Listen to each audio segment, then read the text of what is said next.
Buongiorno e benvenuto a questa nuova puntata di Curiosità Siciliane. Se non l'hai ancora fatto, iscriviti nel nostro canale YouTube e seguici in tutti gli altri canali social.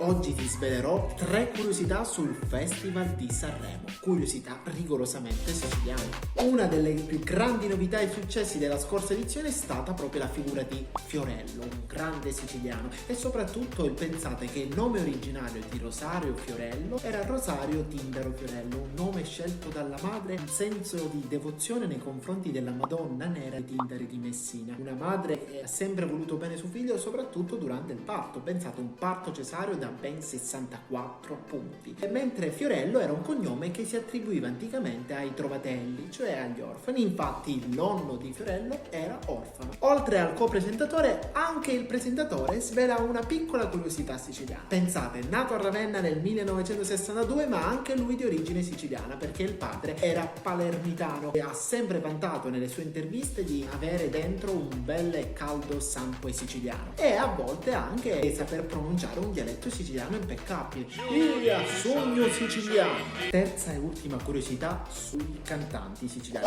Quest'anno la partecipazione a Sanremo sarà numerosissima, soprattutto dall'isola, e il fulcro si sposta da Catania verso il centro. Pensate che tra i big ci sarà Colapesce e Di Martino, 2 cantautori siciliani che debutteranno con la canzone Musica Leggerissima, che segue la pubblicazione dell'album Immortali, uno degli album più amati dalla critica e dal pubblico in tutto il territorio nazionale e non. E pensate che infatti gli stessi in una intervista hanno detto che daranno vita ad una terza via del cantautorato polveroso, che parla di niente, una musica leggerissima appunto. Altro cantante siciliano proviene dalla categoria giovani, Davide Shortino Shorty, ben noto al pubblico televisivo perché partecipò alla nona edizione di X Factor e soprattutto ne uscì terzo classificato, arrivando sul podio. Pensate che lo stesso dichiarò che la musica fa parte della sua vita. E infine, con la rappresentante di lista, abbiamo il terzo gruppo siciliano, conosciuta con l'acronimo